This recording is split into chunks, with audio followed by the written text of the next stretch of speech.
To celebrate Pride Month, Headspace invited 3 pairs of parents and their LGBTQ plus identifying children to share an open roundtable discussion on identity and support within our families and communities.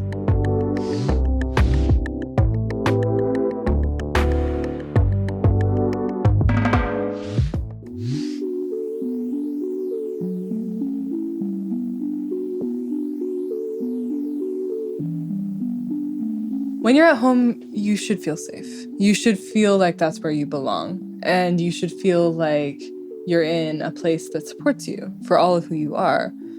And one of the things that I've realized is I don't think parents know that they're creating unsafe spaces. Students, will say, oh, I can never come out to my family.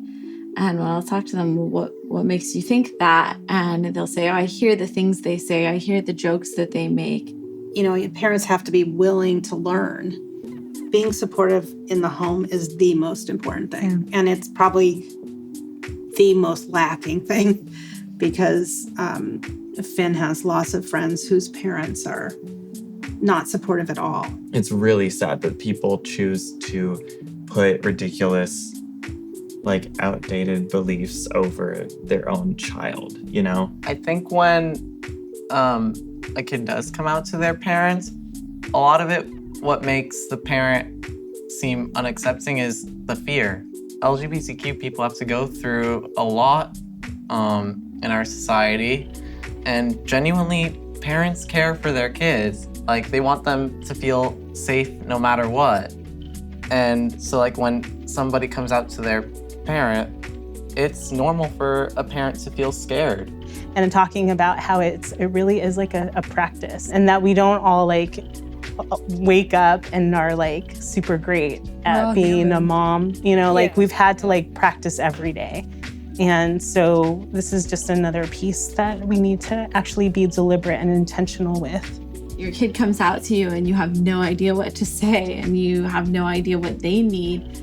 But there's other parents out there who do, and there's great books out there. There's this book, And Tango Makes Three, about gay penguins that raise the egg together. And that book meant a lot to Vinny when he was little. Yeah, that was one of my favorite books growing up. Just having the representation, that's really significant. I guess what I want the youth to know is that there are resources that they can point their parents to and their family to, so that they don't have to always be the only one to educate, us, straight cis people, about what it is to be in the community. Something that I had to learn pretty early on is to have patience. And yes, the adults need to have patience with their queer kids, but a really big thing is the queer kids having patience with their parents and their families. People need to be adamant with being you have to be using the correct pronouns, but also have to have the patience of it will take time for it to happen. So kind of meeting halfway of I'm not going to stop getting down on you for this, but you can't stop trying. You've always had the most patience. That's not true.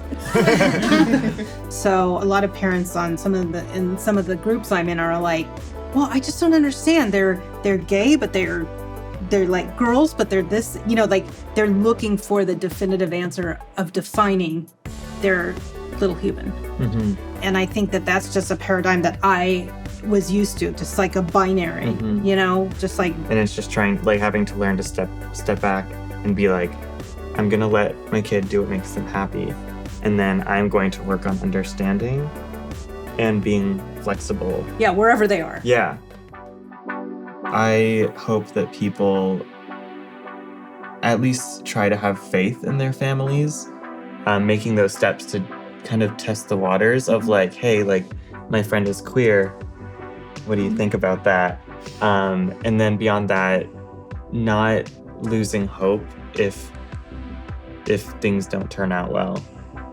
Throughout your life, there could be times when people from your family will come back to you. It's so important that people come out if they feel safe, because the more people that someone knows who are LGBTQ, the more they're oh, they're still the same person. Them coming out does not change anything about them. It's only a part of their identity, I remember when I came out to my abuela, your mom, it was really difficult. It was really painful. And it was tough because I know she doesn't understand because that's not her context, because she is an immigrant and she isn't aware of those things. But it was worth it to sit down and take the time to explain it to her. And we still have to explain things to her because pronouns are a thing because of Spanish being such a gendered language. There is no neutral. They, them isn't a thing, but it's becoming a thing. It's becoming a thing. Yeah, we're working on it. Because language can change. Language can change. And people can change. And minds can change. Yeah. I always try to tell folks that we are the ancestors for the people that are coming after us. And so we are their role models, right?